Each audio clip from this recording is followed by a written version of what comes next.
పిల్లల్లో తరచుగా తుమ్ములు రావడం కానీ తరచుగా కోల్డ్ లాంటి సిమ్టమ్స్ రావడం కానీ మనం చూస్తూ ఉంటాం. సో అది చాలా సందర్భాల్లో అది ఇన్ఫెక్షన్ వల్ల వచ్చిందా, లేదంటే వాళ్ళకి ఆస్తమా కైండ్ ఆఫ్ ఇంకా ఎనీ కైండ్ ఆఫ్ ఎలర్జీస్ ఏమన్నా ఉన్నాయా అనేది ఫైండ్ అవుట్ చేయడం చాలా కష్టం అవుతుంది.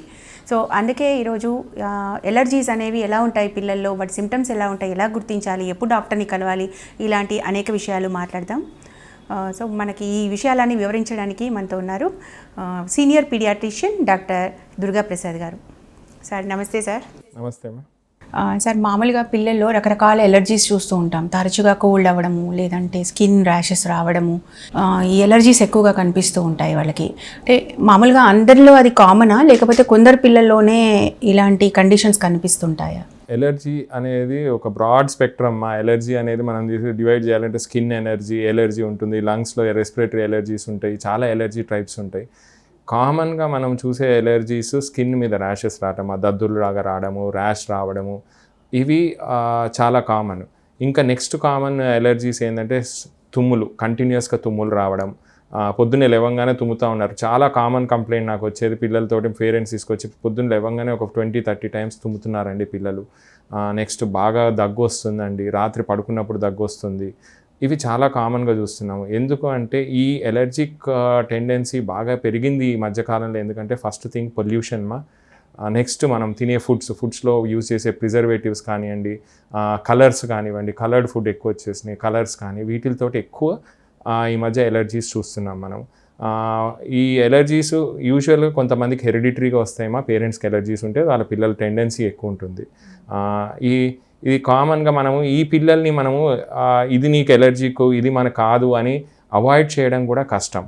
సో మనం దాన్ని కరెక్ట్గా ట్రీట్ చేసుకుంటా ఎంత వీలైతే అంత అవాయిడ్ చేసుకునే ఆ ఎలర్జెన్స్ని. అండ్ మోస్ట్ కామన్గా మనకు ఎలర్జీస్ వచ్చేవి డస్ట్ మైట్స్ తోటి. డస్ట్ మైట్స్ అంటే మన బెడ్షీట్స్ కానివ్వండి, కార్పెట్స్ కానివ్వండి, వీటి మీద ఎక్కువ డస్ట్ మైట్స్ ఉంటాయి. వీటితోటి పిల్లలకు బాగా ఎలర్జీస్ వస్తాయి. నెక్స్ట్ కామన్ ఏంటంటే పెట్స్, ఇంట్లో ఉండే పెట్స్, వాటి ఇది మన ఫర్ ఉంటుంది కదమ్మా, జుట్టు అది రాలిపోవడము, దాంతో కూడా ఈ చాలా ఎక్కువ ఎలర్జీస్ వస్తాయి. సో ఫస్ట్ మనము మన చైల్డ్ ఎలర్జీకా కాదా ఐడెంటిఫై చేసుకోవడం ఇంపార్టెంట్. ఎలర్జీకి అయితే ఇవి అవాయిడ్ చేయడం ఇంపార్టెంట్ థింగ్స్. అవాయిడ్ చేసుకుని కరెక్ట్గా డాక్టర్ గైడెన్స్లో ట్రీట్మెంట్ తీసుకుంటా ఉంటే ఎలర్జీస్ కంట్రోల్లో పెట్టవచ్చు. యూజువల్గా చాలామంది పిల్లలు 8-9 ఇయర్స్ వచ్చేసరికి ఎలర్జిక్ టెండెన్సీస్ తగ్గిపోతాయి. ఇంకా అప్పటికి కూడా తగ్గలేదు, ఇంకా కన్సిస్టెంట్గా ఉంటున్నాయి అంటే దెన్ ట్రీట్మెంట్ కంటిన్యూస్గా చేసుకుంటా. ఆ పిల్లలు పెద్దగా అవుతారు కాబట్టి వాళ్ళు ఏ దానికి ఎలర్జీకి ఉన్నారో వాటిని అవాయిడ్ చేసుకుంటూ ఉంటే బెటర్. అంటే సార్ ఇప్పుడు మామూలుగా మీరు ఇందాక అన్నారు 8-9 ఇయర్స్ వచ్చేసరికి తగ్గిపోతుంది అని అన్నారు. అంటే మామూలుగానే అప్పుడు ముందు నుంచి ఎలర్జీ ఉండి తర్వాత ఉండకపోవడము అనేది ఎలా, అంటే యాక్చువల్గా ఎలర్జీకి కారణం ఏంటి, ఆ టైం కల్లా ఎలా తగ్గిపోతుంది? ఏజ్ పెరుగుతున్న కొద్దీ చైల్డ్ ఇమ్యూనిటీ కానివ్వండి, ఈ మన ఇప్పుడు ఎలర్జీస్ ఎందుకు ఉన్నాయి మన బాడీలో, ఇమ్యూనిటీ సెల్స్ కొన్ని, యాంటీ ఎలర్జీ ఇమ్యూనిటీ సెల్స్ కొన్ని ఎక్కువగా రిలీజ్ అవుతూ ఉంటాయి. అవన్నీ స్టెబిలైజ్ అవ్వడానికి ఏజ్ కొద్దిగా ఫ్యాక్టర్ పాడుతుంది. ఇంకొకటి, చాలామంది పిల్లలు బ్రెస్ట్ ఫీడ్ మీద ఎక్కువ రోజులు లేని వాళ్ళకి కూడా ఎలర్జీస్ ఎక్కువ ఉంటాయి. సో బ్రెస్ట్ ఫీడింగ్ కూడా 1.5 year 2 years వరకు బ్రెస్ట్ ఫీడింగ్ కంటిన్యూ చేస్తే ఎలర్జిక్ టెండెన్సీ తగ్గుతుంది. కొంతమంది పిల్లలకు ఆల్రెడీ ఎలర్జిక్ ప్రీడిస్పోజిషన్ ఉన్నా కూడా తగ్గుతుంది. సో ఈ ఎలర్జీ అనేది ఏంటి అంటే మనము దాన్ని ఐడెంటిఫై చేసుకోవడం ఇంపార్టెంట్. అంటే చాలామంది ఎందుకు తుమ్ములు వస్తున్నాయి మామూలే అనుకోవడం ఇట్లాంటివి ఉంటాయి. వదిలేస్తారు దాన్ని, అంటే ఇగ్నోర్ చేస్తారు. ఇగ్నోర్ చేయకుండా ఫస్ట్ టైం సిమ్టమ్స్ రాగానే డాక్టర్ని సంప్రదిస్తే ఫస్ట్ ఏమవుతుందంటే కొన్ని ఎలర్జీ టెస్ట్ ఉన్నాయి. ఆ ఎలర్జీ టెస్ట్లో మన పిల్లలు దేనికి ఎలర్జీకి ఉన్నారో దానిలో తెలిసిపోతుంది మనకి. అది తెలుసుకుని దాన్ని అవాయిడ్ చేయడానికి ట్రై చేయడం. ఫుడ్ కూడా ఫుడ్ చాలామంది హెరిడిటరీగా కొంతమందికి food allergies like sea food తోటి చాలామందికి ఎలర్జీస్ ఉంటాయి. ఈ సీ ఫుడ్ ఇట్లాంటివి మనం ముందే ఐడెంటిఫై చేసుకోకుండా వదిలేసి సడన్గా చైల్డ్ ఆ ఫుడ్ ఏదైనా తిన్నారనుకోండి, తింటే ఎనాఫిలాక్టిక్ రియాక్షన్ అనేది సివియర్ రియాక్షన్స్ వస్తాయి. సివియర్ రియాక్షన్స్ అంటే చైల్డ్ బ్రెత్లెస్ అయిపోవడము, స్వెల్లింగ్ రావడము ఫేస్ మీద, ఇవన్నీ. సో మనకు తెలుసుకొని ఏవైతే మనం అవాయిడ్ చేయగలుగుతామో అవాయిడ్ చేసుకొని కేర్ఫుల్గా దాన్ని ట్రీట్ చేసుకుని ప్రివెంటివ్గా చూసుకుంటే ఎలర్జిక్ టెండెన్సీస్ తొందరగా తగ్గుతాయి. జనరల్గా కామన్ కోల్డ్ రావడం అనేది ఎవరికైనా కామనే. ఇంకా పిల్లల్లో అనేది అప్పుడే ఇమ్యూనిటీ డెవలప్ అవుతుంది కాబట్టి తరచుగా ఇన్ఫెక్షన్స్ వస్తూ ఉంటాయి. సో అది ఇన్ఫెక్షనా వాళ్ళు లేకపోతే ఎలర్జీ ఉండడం వల్ల వాళ్ళకి వస్తుందా అనేది ఎలా ఐడెంటిఫై చేయాలి వాళ్ళకి? ఇన్ఫెక్షన్ అంటే మోస్ట్ కామన్గా కోల్డ్ కాఫ్ వైరలే ఉంటాయి, మా వైరల్ ఇన్ఫెక్షన్సే ఉంటాయి. ఇది it should be always related with ఫీవర్తో పాటు కోల్డ్ కాఫ్ వస్తుంది, మళ్ళీ ఉన్నాయి ఇలాంటివి ఉన్నాయి అంటే మనకు అది ఇన్ఫెక్షన్ మూలంగా. ఏమీ ఫీవరు ఏమీ లేకుండా కంటిన్యూస్గా ముక్కు కారడము, తుమ్ములు రావడము, దగ్గు రావడము ఇట్లాంటివి ఉన్నాయి అంటే అది ఎలర్జీ అనుకుని ఐడెంటిఫై చేసుకోవాలి. అంటే ఎంత తరచుగా వాళ్ళకి అది వస్తువు? చాలా మందిని మేము చూసే వాళ్ళని అయితే మంత్లీ 2 times ఎక్స్పోజ్ అయిన దాన్ని బట్టి, వాళ్ళ ఎలర్జీని ఎక్స్పోజ్ అయిన దాన్ని బట్టి. అండ్ కామన్గా వింటర్స్లో చాలా కామన్గా వస్తారు మా వీళ్ళు. ఎందుకంటే ఈ వింటర్లో 2 ఉంటాయి, ఎందుకంటే వైరల్ ఇన్ఫెక్షన్స్ చాలా కామన్గా ఉంటాయి, ప్లస్ వీళ్ళు allergic children. So allergic children కొద్దిగా తొందరగా వైరల్ ఇన్ఫెక్షన్స్ రావడానికి కూడా ఛాన్సెస్ ఉంటాయి. ఇప్పుడు వైరల్ ఇన్ఫెక్షన్ వచ్చినప్పుడు ఎలర్జీని ట్రిగర్ చేస్తుంది, ఎలర్జీ ఉన్నది ఇన్ఫెక్షన్ తొందరగా రావడానికి వస్తుంది. సో దాన్ని డిఫరెన్షియేట్ చేసుకుని ట్రీట్ చేసుకుంటే ఈజీగా సాల్వ్ అయిపోతుంది. మీరు ఎలర్జీ రావడానికి పోలెన్ గ్రెయిన్స్ ఎక్కువగా ఇదవుతాయి, ఈవెన్ డస్ట్ కూడా ఎక్కువగా ఉంటుంది ఈ సమ్మర్లో. అలాంటి ఈ డస్ట్ వల్ల కానీ, పోలెన్ గ్రెయిన్స్ వల్ల కానీ, ఈవెన్ టిక్స్ అండ్ మైట్స్ అవి చెప్తాం కదా, పెట్స్ వల్ల కానీ, ఇవన్నిటికీ వచ్చే సిమ్టమ్స్ ఒకటేలాగా ఉంటాయా? అంటే అప్పర్ రెస్పిరేటరీ సిమ్టమ్సే ఉంటాయా, వేరే అదర్ సిమ్టమ్స్ కూడా ఉండొచ్చు? డిపెండింగ్ ఆన్ వాళ్ళ చైల్డ్ ఎట్లా ప్రజెంట్ చేసి ఎప్పుడు కామన్ కాదు ఇది సేమ్గా ఉండకపోవచ్చు. ఇది ఎట్లా ఉంటుందంటే ఇది డిపెండ్స్. కొంతమందికి స్కిన్ మీద రావచ్చు ర్యాషెస్ లాగా, కొంతమందికి రావచ్చు, ఉత్త తుమ్ములే ఉంటాయి, ఇంకా వేరేది ఏమి ఉండదు.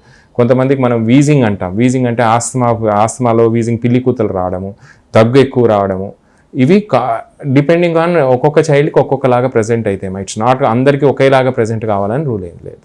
ఓకే, ఒక్కొక్కరికి ఒక్కొక్కలాగా. ఇప్పుడు స్కిన్ ర్యాషెస్ కూడా దానికి ఏమైనా సంబంధం ఉందా? స్కిన్ ర్యాషెస్ కూడా ఉంటాయి. ఎలర్జీకి ఉన్న చైల్డ్ స్కిన్ ర్యాషెస్ వెరీ కామన్గా వస్తుంటాయి. వాళ్ళ స్కిన్ కొద్దిగా డ్రై ఉంటుంది. మనం ప్రాపర్ కేర్ తీసుకోకపోతే నెక్స్ట్ ఎగ్జిమాలోకి వెళ్తుంది మా స్కిన్. సో మనం ప్రాపర్ కేర్ తీసుకుని బాగా మాయిశ్చరైజర్ రాసుకుని దాన్ని డ్రై స్కిన్ని నెక్స్ట్ స్టేజ్కి వెళ్ళనీయకుండా ప్రివెంట్ చేసుకుంటే ఆ ఎగ్జిమా స్టేజ్ నుంచి ప్రివెంట్ చేసుకోవచ్చు. జనరల్గా ఈ మాయిశ్చరైజర్ అనేది జిడ్డుగా ఉంటుంది, ఎట్లయినా చెమట పడుతుంది అని రాసుకోరు కదా, అంటే అలా పర్వాలేదా, లేదంటే వాళ్ళకి ఎలర్జీ అవ్వచ్చా? అంటే చూడండి, ఇప్పుడు మనం స్కిన్ చూడంగానే ఐడెంటిఫై చేయొచ్చు ఎవరిదైనా డ్రై స్కిన్నా మామూలు నార్మల్ స్కిన్నా. అండ్ మోస్ట్ కామన్ మనం మాయిశ్చరైజర్ యూజ్ చేయండి అని ఎవరికైనా చెప్పగానే మాయిశ్చరైజర్ రాసేస్తున్నాం సార్ అయినా ట్రీట్ అవ్వట్లేదు అంటే దాన్ని ఎట్లా ఐడెంటిఫై చేయాలంటే మాయిశ్చరైజర్ రాయడంలో కూడా ఒక టెక్నిక్ ఉంటుంది. స్నానం చేయించిన తర్వాత టవల్ పెట్టి తుడవకుండా తడి చర్మం మీదనే మాయిశ్చరైజర్ రాస్తే అది ఫిలిం లాగా ఫామ్ అవుతుంది వాటర్ మీద ఫామ్ అయ్యి దాన్ని మాయిశ్చర్ని ఎక్కువసేపు బయటకు వెళ్ళనీయకుండా ఎక్కువసేపు కాపాడుతుంది. సో ఆ మాయిశ్చరైజింగ్ ఎఫెక్ట్ చాలా ఎక్కువసేపు ఉంటుంది. ప్లస్ ఒకసారి అది మాయిశ్చరైజర్ రాయడం అంటే అది ట్రీట్మెంట్ లాగా ఒకసారి రాసి వదిలేసాను అట్లా కాదు. డ్రై అవుతున్నంతసేపు రాస్తూ ఉంటే తొందరగా రికవర్ అవుతారు. ఓకే, ఇక నాకు ఒక డౌట్ సార్. జనరల్గా పిల్లలకి పౌడర్ వేస్తారు, బట్ పౌడర్ వల్ల స్కిన్ డ్రై అవుతుంది అనేది ఇంకొక కాన్సెప్ట్. అంటే మాయిశ్చరైజర్ రాసి పౌడర్ వేయచ్చా? ఇది ఎట్లా బ్యాలెన్స్ చేయాలి? పౌడర్ అంటే ఇప్పుడు కొన్ని ఏరియాస్లో పౌడర్ అవసరం పడుతుంది. ఏదంటే మన ఫిషర్స్ ఉంటాయి, నెక్ ఫోల్డ్స్, కాళ్ళ ఫోల్డ్స్. ఈ ఫోల్డ్స్లో పౌడర్ వేస్తే ఏంటంటే స్వెట్ రానియకుండా అబ్సార్బ్ చేస్తుంది. కానీ ఇది 2 కలిపి మాయిశ్చరైజర్ రాసి దాని మీద పౌడర్ వేయాల్సిన అవసరం లేదు. ఈ ఫిజర్స్ ఈ మడతలు ఉన్న ప్లేసెస్లో పౌడర్ వేసుకుని మిగతా ఏరియా అంతా బాడీలో మాయిశ్చరైజర్ రాసుకుంటాం బెటర్.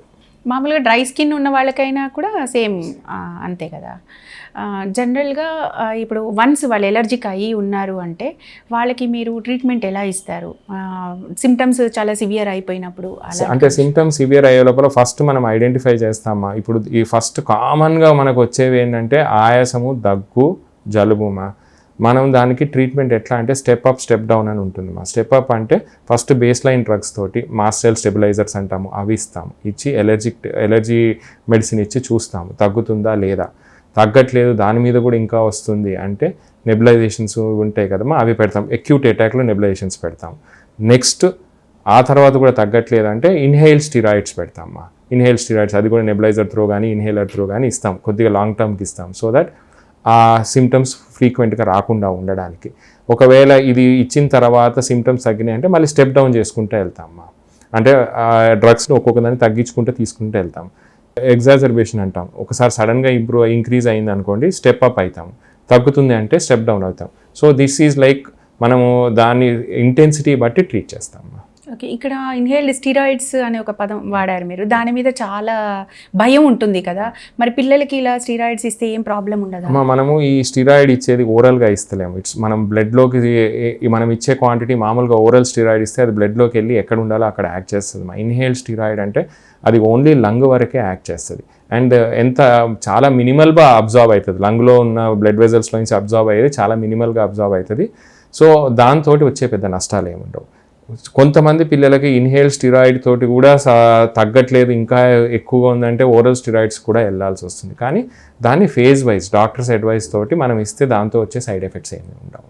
ఓకే, ఇప్పుడు ఒకవేళ ఎలర్జీస్ని కనుక పట్టించుకోకుండా అశ్రద్ధ చేస్తే, అలాగే కంటిన్యూ చేస్తే అదే తగ్గుతుంది. కొంతమందికి ఒకటి ఉంటుంది, పిల్లల్లో ఇమ్యూనిటీ పెరగాలి అంటే అది రానివ్వాలి, కొంత బాధపడని అనేది ఒక కాన్సెప్ట్ ఉంటుంది కదా.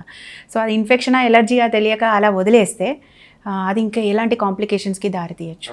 ఇప్పుడు మనము యూజువల్గా బేసిక్గా ఎవరైనా వైరల్ ఇన్ఫెక్షన్ రాగానే నేను నా దగ్గరకు వచ్చే పేషెంట్స్కి అయితే ఒకటే చెప్తాను, మా వైరల్ ఇన్ఫెక్షన్ ఫీవర్ వచ్చింది, దగ్గు వచ్చింది, జలుబు వచ్చింది, సివియర్గా లేదు అన్నప్పుడు నేను ఏం చెప్తానంటే సిమ్టమాటిక్ ట్రీట్మెంట్ తీసుకోండి 2 to 3 days, కోల్డ్కి కోల్డ్ మెడిసిన్ తీసుకుని వదిలేసేయండి అని చెప్తాము.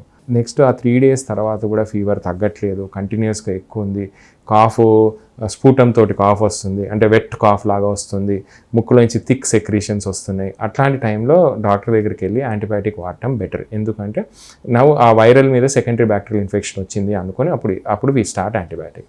ఓకే, జనరల్గా చాలామంది పేరెంట్స్ ఒకసారి మీరు ఇచ్చారనుకోండి, ఏ దగ్గు జలుబు వచ్చినప్పుడు ఒకటేదో సజెస్ట్ చేశారు, అదే it may be anti inflammatory or వైరల్కి కూడా.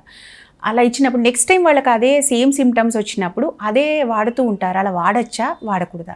సిచ్యువేషన్కి డిపెండ్ అవుతుంది. ఫస్ట్ మోస్ట్ కామన్ థింగ్ పీడియాట్రిక్స్లో మందులు ఏమైనా ఇచ్చేది వెయిట్ బట్టి, డోసెస్ అన్నీ వెయిట్ బట్టి చేంజ్ అవుతాయి. ఇప్పుడు నేను అండ్ మన అడల్ట్స్ లాగా ఒక కట్ ఆఫ్ 50 kgs దాటిన తర్వాత ఎవరికైనా ఇద్దే డోస్ అన్నట్టు ఉండదు. వెయిట్ బట్టి డోస్ ఉంటుంది. అండ్ వీళ్ళ వెయిట్ యూజువల్గా ఎవ్రీ 6 months 1 yearకి చేంజ్ అయిపోతూ ఉంటుంది. సో మీరు సేమ్ మందులు వాడుకుందాము అంటే మీరు అండర్ డోస్ ఇవ్వడం జరుగుతుంది. అండర్ డోస్ ఇచ్చేసి చాలామంది వస్తారు చాలామంది వచ్చి అండర్ డోస్ ఇస్తారు, అది తగ్గకుండా 3-4 days తర్వాత వస్తారు, వచ్చి తగ్గట్లేదు సార్ సేమ్ మందు ఇచ్చినాను. ప్లస్ ఇంకోటి ఏంటి అంటే ఇన్ఫెక్షన్ అనేది ఎవ్రీ టైం సేమ్ ఇన్ఫెక్షన్ ఉండకపోవచ్చు, bacterial infection, same antibiotic may not work. So ఈ యాంటీబయాటిక్ అబ్యూజు ఈ మెడికల్ షాప్లో సేమ్ ప్రిస్క్రిప్షన్ తీసుకోవడము ఇది కొద్దిగా ఇండియాలో కొద్దిగా ఎక్కువ ఉంది. దాన్ని కట్ డౌన్ చేసి వితౌట్ ప్రిస్క్రిప్షన్స్ సేమ్ డేట్తో ఉన్న ప్రిస్క్రిప్షన్ లేకుండా మందులు ఇవ్వకుండా ఉంటే చాలా మటుకు కవర్ అయిపోతుంది మాది. ఓకే, ఇంకోటి ఎలర్జీ ఉన్నది చూసుకొని అది ఇన్ఫెక్షన్ అని వాళ్ళు వాడతారు. చాలా మంది యాంటీబయాటిక్ వేసేసాను సార్ అయినా తగ్గలేదు అంటే నా క్వశ్చన్ ఏముండదంటే ఇప్పుడు నేను ఏం చేయమంటారమ్మా అని అడుగుతాను యూజువల్గా. ఎందుకంటే అన్ని వాడుకుని వచ్చేస్తారు, ఇప్పుడు what is that you are expecting from me అని. సో నేను లైవ్గా ఎగ్జాంపుల్ ఐ షుడెంట్ టెల్, కాకపోతే ఒక లైవ్ ఎగ్జాంపుల్ చెప్తాను. I have seen a child, ఒక 8 months 9 months బేబీ సివియర్గా బ్రాంకైలైటిస్ లాగా వచ్చి అక్కడ తగ్గకుండా వాళ్ళు ఓరల్ స్టిరాయిడ్ పెట్టారు ఎక్కడో డాక్టర్. ఆ మదర్ ఆ ఓరల్ స్టిరాయిడ్ని బలం మందు అనుకొని she kept on continuing for 6 to 7 months. నా దగ్గరకు వచ్చేసరికి ఆ చైల్డ్ చూడగానే వీడేంటి స్టిరాయిడ్ వాడిన చైల్డ్ లాగా ఉన్నాడు అని అప్పుడు ఐడెంటిఫై చేసి ఏం వాడుతున్నావు అమ్మ అంటే అప్పుడు మందులు తీసి చూపిస్తే దానిలో స్టిరాయిడ్ ఉంది. సో ఈ మందులు ప్రిస్క్రిప్షన్ లేకుండా ఇవ్వడము, ఎందుకంటే ఆ మదర్ ఒకసారి అయిపోయిన తర్వాత పోనీ నెక్స్ట్ బాటిల్ కొనుక్కోవడానికి వెళ్ళినప్పుడైనా కానీ వాళ్ళు ఇవ్వకుండా ఉంటే ఇది అవి కాదు. సో కొన్ని సిచ్యువేషన్స్లో డాక్టర్ని కన్సల్ట్ చేయకుండా మందులు వాడడం అనేది చాలా dangerous. Coming back to allergy sir, వాళ్ళు ఎప్పుడు అంటే ఏ సిమ్టమ్స్ని బట్టి అంటే ఎంత సివియారిటీని బట్టి ఎంత అంటే పీరియాడిసిటీని కూడా కన్సిడర్ చేస్తే ఎప్పుడు వాళ్ళు డాక్టర్ దగ్గరికి తీసుకొస్తే కరెక్ట్ అంటారు? యూజువల్గా అలర్జీ ఉన్న చైల్డ్ పేరెంట్స్ యూస్ టు అయిపోతారు, వాళ్ళకి తెలిసిపోతుంది సిచ్యువేషన్ ఇక్కడ దాకా వచ్చింది అంటే we need to go to doctor. First మేము ఏం చెప్తామంటే వీజింగ్ లాగా వచ్చి ఆయాసం ఎక్కువ ఉంది కొద్దిగా అన్నప్పుడు నెబులైజేషన్ ఒకటి పెట్టి చూడమంటామా. నెబులైజేషన్ పెట్టిన తర్వాత కూడా ఇంకా అట్లే కంటిన్యూ అవుతుంది, రెస్పిరేషన్ బాగా ఫాస్ట్గా ఉంది, గాలి తీసుకోవడానికి కష్టంగా ఉంది బేబీకి అన్న టైంలో ఇమీడియట్గా హాస్పిటల్కి రావడం ఇంపార్టెంట్. అసలు ఎలర్జీస్ రాకుండా ఇన్ ద సెన్స్ దాన్ని అంటే ప్రివెంట్ చేయగలమా, లేదు అట్లీస్ట్ సివియారిటీ తగ్గించడానికైనా ఎలాంటి ప్రికాషన్స్ వాళ్ళు తీసుకోవాలి? ఎలర్జీ రాకుండా ఉండడం అంటే ఒక పిల్లవాడు ఎలర్జిక్ చైల్డ్ అని మనం డిసైడ్ అయిపోయింది, తెలిసింది ఎలర్జిక్ చైల్డ్ అని పేరెంట్స్ కూడా తెలుస్తుంది, డాక్టర్ ముందు అట్లాంటి పిల్లలు ఉన్న ఇంట్లో కార్పెట్స్ ఉంచడం, కార్పెట్స్, ఈ సోఫాలు, ఈ మఫ్లిన్ క్లాత్ లాంటి సోఫాలు అట్లాంటి ఫ్రీక్వెంట్గా క్లీన్ చేయడము, పెట్స్ని కొద్దిగా అవాయిడ్ చేయడము, వాళ్ళు యూస్ చేసే బెడ్షీట్స్, పిల్లో కవర్స్ ఫ్రీక్వెంట్గా చేంజ్ చేయడము, వాళ్ళని యూజువల్గా కిచెన్లో స్మోక్ ఎక్కువ ఉన్న ఏరియాకి వెళ్ళనీయకుండా ఉండడము, బాగా మన చెట్లు ఎక్కువ ఉండి ఈ దుమ్ము ప్లేసెస్కి అవాయిడ్ చేయడము చేయొచ్చు. కాకపోతే ఇవన్నీ మనం చెప్తే పాపం వాళ్ళు చైల్డ్ని బాగా రిస్ట్రిక్ట్ చేసేస్తారు. మా స్కూల్లో స్పోర్ట్స్ వీటిలో కూడా ఆపేస్తారు. అది కాదు. వన్స్ ఇప్పుడు ఆ చైల్డ్ స్పోర్ట్స్లో అన్నిట్లో ఉండొచ్చు, కాకపోతే వాళ్ళు కొద్దిగా రన్ చేస్తే ఆయాసం వస్తుంది, అట్లాంటప్పుడు కరెక్ట్ ట్రీట్మెంట్ తీసుకుని వాళ్ళని ప్రోత్సహించి everything they are also normal children, వాళ్ళు అన్నీ చేయొచ్చు, చేయకూడదని ఏమీ లేదు. కాకపోతే మనం ఎంత ప్రివెంట్ చేసుకుంటామో అంత better. Okay, that's true. Okay sir, thank you sir, thank you.